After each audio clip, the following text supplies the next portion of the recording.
Hi, my name's Scott Meredith. I'm both a resident and a realtor here in Vero Beach, Florida. This video is part of my Discovering Vero Beach series, which highlights places and events that contribute to making Vero such a great place to live. As a realtor, I'm asked all sorts of questions about Vero Beach.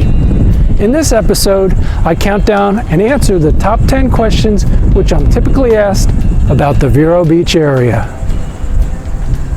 Number 10 on my list is, what's Vero like in the summertime? For many people, myself included, it's their favorite time of the year.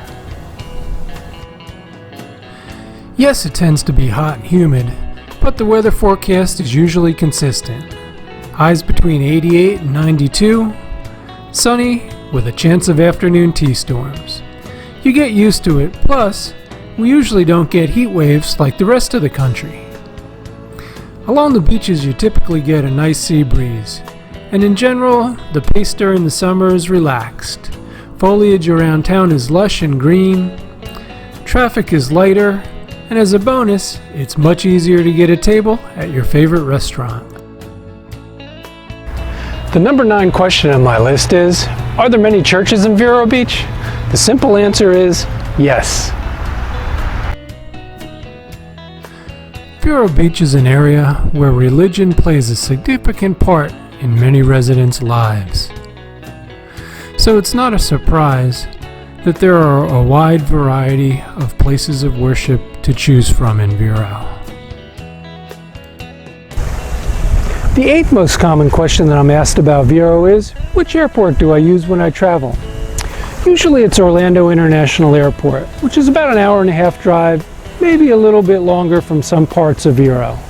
It's true that Palm Beach International can be a shorter drive if traffic jams don't mess you up, but Orlando has more flights, usually better fares, and typically the drive's an easy one. Number 7 on my list of common questions that I'm asked about Vero is, what is traffic like during the high season? My answer is, not bad. Yes, traffic volume on major roads like Route 60, US 1, and A1A increases, but it generally moves along.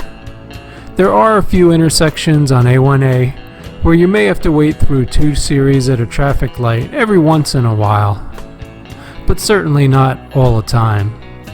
So yes, there are more people on the road, but no, it's not congested. Number 6 on my list is, what about hurricanes?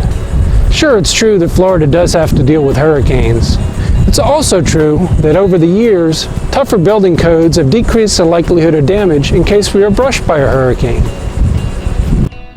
And the reality is that wherever you live in our great nation, you'll have to deal with something. Whether it's tornadoes, blizzards, earthquakes, mudslides, or whatever. At least with hurricanes, you know they're coming, and we can prepare accordingly. The number 5 question that I'm most frequently asked about Vero Beach is, are there ways to get involved in the community?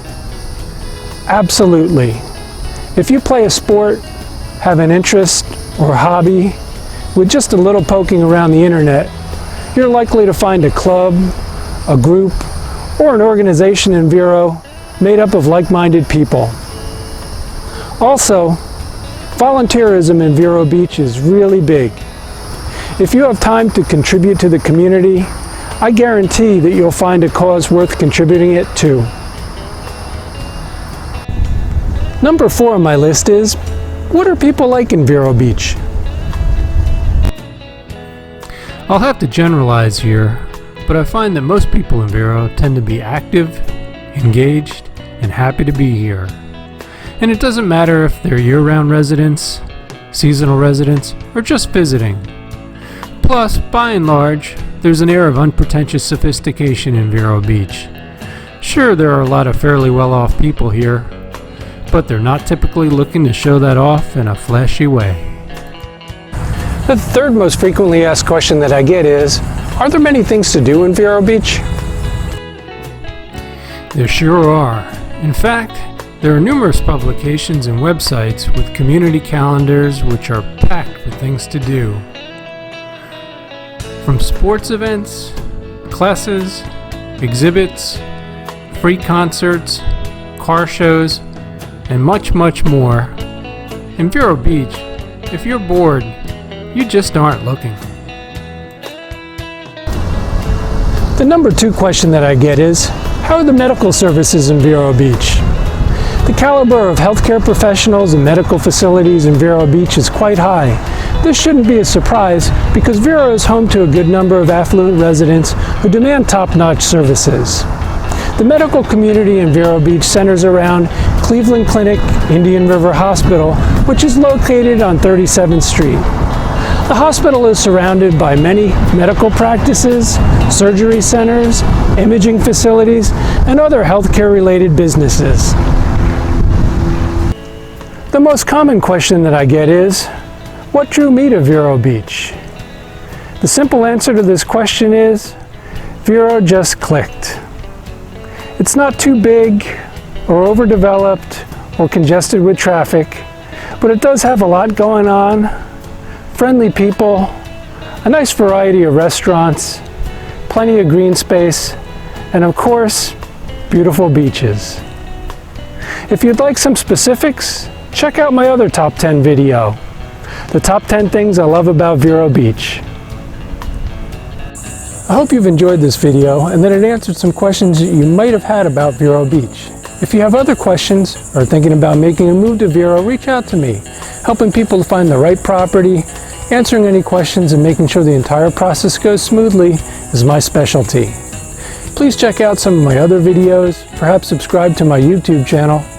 Thank you for watching, and here's my contact info.